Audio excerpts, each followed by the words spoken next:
기도합니다. 아멘. 메리 크리스마스. 메리 크리스마스. 예, 성탄은 뭐 날이 아닙니다.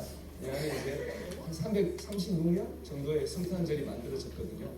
그래서 학자들이 언젠지는 정확히 모르지만 요맘때일 거다 성탄절이 생겼는데, 성탄은 날이 중요한 게 아니라 예수님 만나는 사건이 성탄이고요. 예수님 만나는 사건이 일어나는 날이 성탄절입니다. 이 시간 진짜 성탄절 어떤 성탄절입니까? 예수님 만남이 진짜 성탄절입니다. 그러니까 이 시간 우리 이 성탄 예배가 형식적이 아니고 예수님 만나는 진짜 성탄절 되기를 주 이름으로 축원합니다. 오늘 읽은 요한복음의 말씀은요, 제가 여러분 주보 뒤에 보면 얘기를 하나 실어놨습니다. 여러분에게 이야기인데, 이 이야기로 이 말씀의 내용을 대신할 수 있을 것 같다 생각이 들었습니다. 말씀의 셈에 보면 한 이야기가 나오는데요. 제가 한번 읽어보겠습니다. 눈으로 따라 읽으시면 될 거예요. 옛날에 한 임금님이 살고 있었습니다. 그 임금님은 백성을 얼마나 사랑하는지 자신의 목숨보다 백성들을 더 사랑했습니다. 2층에 우리 불을 칠까요? 때문에 백성들도 이런 임금님을 진심으로 존경하고 순종하여 아름답고 평화로운 나라를 만들어 갔습니다. 그 임금님은 올바르고 공의로워서 불의를 참지 못했는데, 그래서 나쁜 짓을 한 자에게는 반드시 정당한 벌을 주고 잘한 자에게는 상을 주는 아주 공명정대한 임금이었습니다. 사랑도 많고 정의로운 아주 완벽한 임금이었죠. 그런데 오늘 문제가 발생했습니다. 임금님의 아들이 아주 심각한 죄를 지은 것이 발각된 것입니다. 그 일 때문에 나라는 의견이 분분하여 불로 갈라질 형편에 놓이게 되었습니다. 우리 임금님은 사랑이 많은 분이야. 하물며 아들인데 용서하지 않으시겠어? 아니야. 우리 임금님은 공명정대하셔서 불의를 보고 그냥 넘어가지 않으시는 분이니 반드시 아들이라도 처벌을 내리실 거야. 드디어 재판날이 되었고 임금님은 마당에 죄인인 아들을 불러오게 했습니다. 백성들은 숨을 죽이고 임금님이 어떤 판결을 내릴지 주시하고 있었습니다. 이었고 임금님이 입을 열었습니다. 이 죄인에게 곤장 40대를 치도록 해라. 아들이 40대를 맞게 됐죠. 순간 공의를 주장하던 백성들은 와 함성을 지르고 거봐 내 말이 맞지? 라며 즐거워했습니다. 그런데 잠시 후 곤장령을 막 시청하시는 순간 임금님이 다시 입을 열었습니다. 잠깐 기다려라! 그런 다음에 임금님은 자신이 입고 있는 왕복을 벗고 속에 평복을 입은 채로 계단에 내려와서 자신의 아들을 위해서 자기 몸을 덮고 엎드렸습니다. 그리고 이제 곤장령을 시행하라고 명령했습니다. 곤장령은 그대로 시행되었고 아들은 감사의 눈물을 흘리며 아버지의 사랑을 받아들였습니다. 자, 여러분 이 이야기에서 하나님은 누굴까요? 하나님 누굴까요, 여러분? 왕이겠죠. 왕이 하나님입니다. 우리는 누굴까요, 여러분? 왕의 아들이겠죠. 아들이니까. 왕이 아들을 사랑합니다. 왜 그럴까요? 아들이기 때문에. 아까 여기 애기들이 많이 나왔지만은 우리 부모님 눈에 누구만 보였겠어요? 내 자식만 보였을 거예요. 아들이니까 사랑하죠. 왕은 자기 아들을 살리려고 합니다. 비록 아들이 죄를 지었지만 벌을 받다가 잘못하면 맞아 죽을 수도 있기 때문입니다. 하지만 마음대로 할 수 없죠. 나라에는 뭐가 있나요? 법이라고 하는 게 있지 않습니까?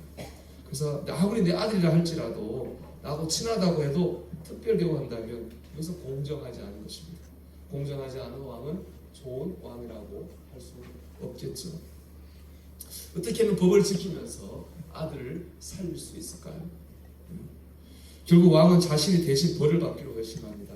그리고 법도 지키고 아들도 살릴 수 있기 때문입니다. 이를 위해 왕은 왕복을 벗었습니다. 평민이 되었습니다. 자신의 권리를 포기했습니다. 그리고 아들 위에 누워서 아들이 맞을 배를 대신 맞음으로 말미암아 아들을 살렸습니다. 왕은 아들을 살리기 위해서는 할 수 있는 모든 걸 했습니다. 왕의 권리를 포기했고 자기가 죽을 수 있음에도 불구하고 대신 맞아 죽었습니다. 왜 그럴까요? 아들을 사랑하기 때문에. 그렇죠. 우리 아동분을 예배도 잘 드리고 찬양도 내려왔는데 사랑하기 때문에 그랬죠. 이게 하나님의 마음이죠. 여러분 오늘 요한복음 보면요, 하나님 움직임을 나타내는 단어가 비슷한 단어가 나와요. 와서 예를 9절 볼까요? 1장 9절을 보면은 나오는 말씀, 이런 말씀이 나오죠. 그가 참비 세상에 와서 아서라고 되어 있죠. 또 10절을 보면요, 그가 세상에 계셨으며 이렇게 되어 있고요. 11절을 보면 이렇게 또 시작하고 있죠. 자기 땅에 뭐예요? 오매 이렇게 되어 있거든요. 또 14절을 보면 이렇게 제가 읽어볼까요? 이렇게 되어 있어요. 말씀이 육신이 우리 가운데 뭐합니까? 거하십니다. 비슷하죠? 와서 계신다. 이게 하나님의 움직임을 뜻하는 단어들이거든요. 좀 수동적인 느낌이 들 수 있어요. 와서 계신다. 하지만 전혀 수동적이지 않습니다. 하나님께서 죄인 우리에게 오셨다는 것, 함께 하신다는 말은 뭐예요? 우리를 살리기 위해서는 뭐라도 하시겠다는 겁니다. 우리를 죄에서 구원하시기 위해서는 뭐라도 하시겠다고 하는 하나님의 마음이 이 말 속에 있는 것입니다. 오늘 오신 이 성탄절에 오신 예수님은 어떤 분입니까? 우리를 살리기 위해서, 우리를 죄에서 구원하기 위해서 뭐라도 하시는 분입니다. 권리를 포기하는 일도, 자기의 목숨을 포기하는 일도 하실 수 있는 바로 그분이 오늘 우리에게 오신 예수 그리스도 구원자 하나님이신 줄 믿습니다. 여기까지는 똑같은 것 같아요. 근데 이 왕의 이야기와 우리가 오늘 성경 읽은 본문이 결정적으로 다른 게 있습니다. 그건 뭐냐? 왕의 아들은 아버지 왕에게 은혜를 입었습니다. 그렇잖아요. 살았잖아요. 그런데 본문에 나오는 이스라엘 백성들은 하나님이 왔음에도 불구하고 은혜를 입지 못했습니다. 왜냐? 아버지의 사랑을 거절했기 때문입니다. 우리 11절을 같이 읽어볼까요? 아멘 하는 것까지. 자기 땅에 오매 자기 백성이 영접하지 아니하였으나. 아멘. 거절했습니다. 오신 하나님을 거절했고 하나님의 사랑을 거절했습니다. 하나님이 아무리 살리려고 애를 쓰고 최선을 다해도 받아들이지 않으면 소용이 없습니다. 거절하면 아무 은혜를 입을 수 없습니다. 하나님이 나를 사랑하시는 그 사랑을 받아들일 때, 의지할 때 우리는 하나님의 사랑을 입을 것이고 은혜를 입을 것입니다. 그리고 받아들이고 못 받아들이는 걸 가르는 건 뭔지 아십니까? 바로 겸손한 마음입니다. 겸손한 마음이 있으면 받아들일 거예요. 겸손한 마음이 없다면 받아들이지 않을 것입니다. 오늘 이야기는 왕의 아들을 보십시오. 그가 아버지가 자기한테 맞는 거 보고 감사의 눈물을 흘렸습니다.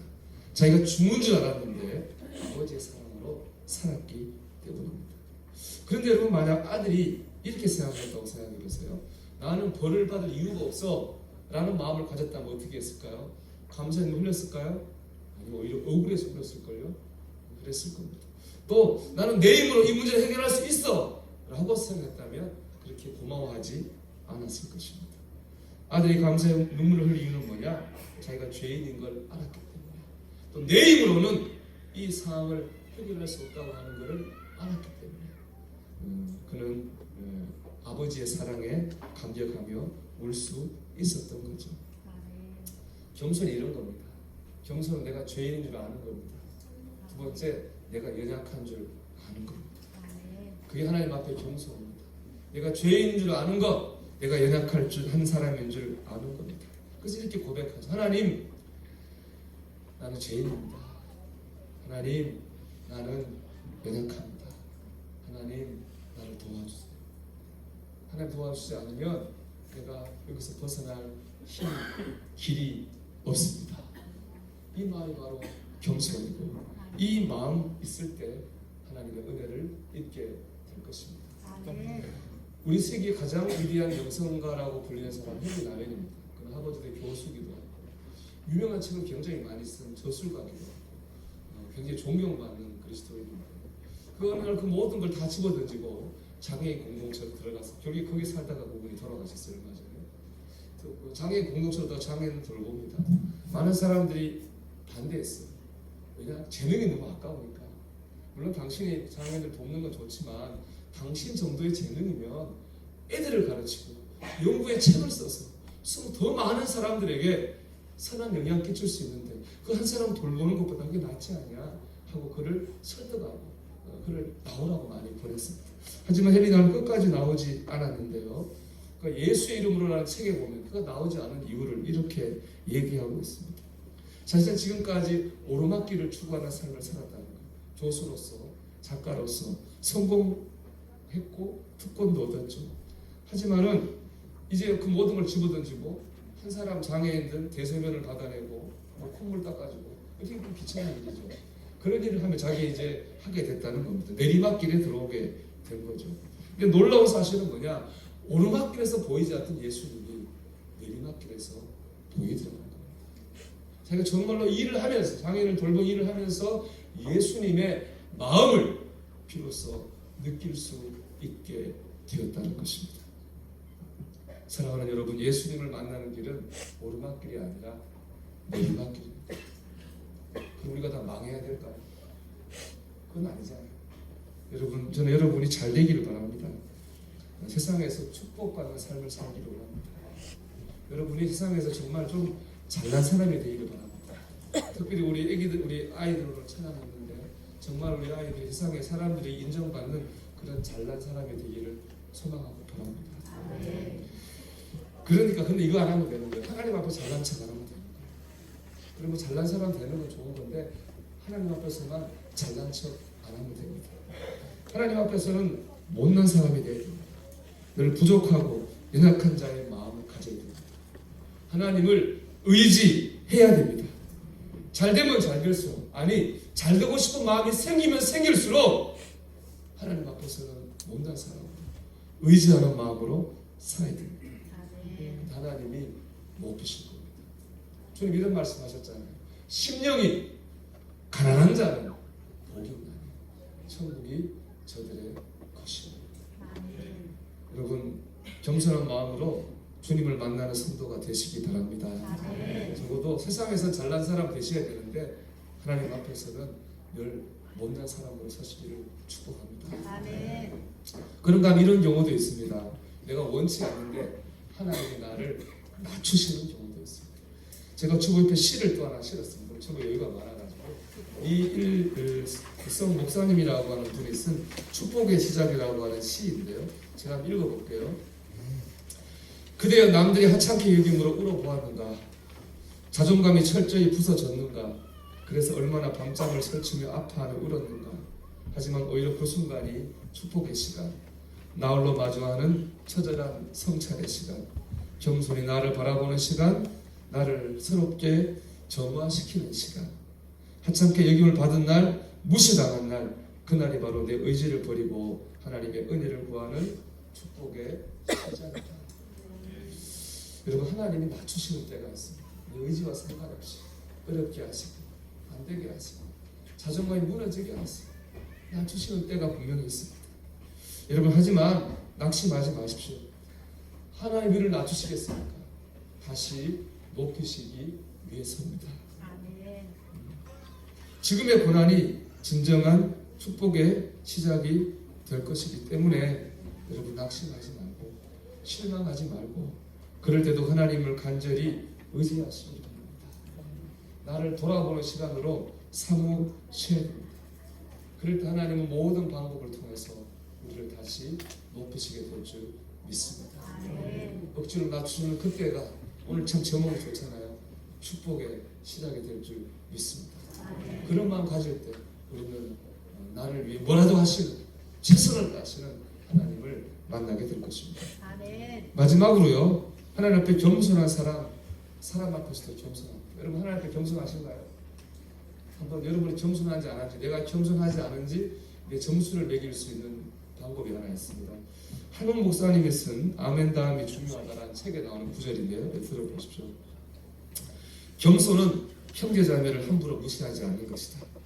우리는 모두 성도에게 영적으로 배울 수 있다. 겉으로 보기에 나보다 나이가 어리고 학벌이 딸리고 신앙 연륜이 얼마 안 되는 듯해도 내게 없는 무언가가 그에게 있을 수 있다. 하나님, 우리가 서로 배우고 도전받도록 우리를 한 공동체에 두셨다. 따라서 우리 주변의 모든 형제 자매가 나의 선생님이 될 수 있다. 자, 여러분 어떻습니까? 여러분, 다른 사람을 가르치려고 하는 경향을 가지고 있나요? 아니면 배우려고 하는 경향을 가지고 있습니까? 여러분이 배우려고 하는 자세를 가지고 있다면 여러분은 복 있는 사람입니다. 뭐냐? 그 사람에게서 예수님을 만날 것입니다. 우리 아까 아기들 중에서도 예수님이 보이지 않습니까? 우리가 배우려고 하면 그 사람 속에 예수님을 만날 거예요. 가르치려고 하는 한 우리는 주님을 만나지 못할 것입니다. 겸손한 자세를 가질 때 우리가 주님을 만납니다. 아멘. 여러분 낮은 마음을 가지십시오. 아멘. 그래서 주님을 만나십시오. 아멘. 오늘 25일만 만나지 말고 날마다 주님 만나십시오. 아멘. 여러분은 일마다 그 일 속에서 주님을 만나십시오. 아멘. 12월 25일만 성탄절이 아니라 여러분의 일상이 주님과 동행하는 성탄의 역사가 있게 되기를 주 이름으로 축원합니다. 아멘. 우리 같이 찬송하면서 드리겠습니다. 찬송가 115장 선포하며 찬양합시다.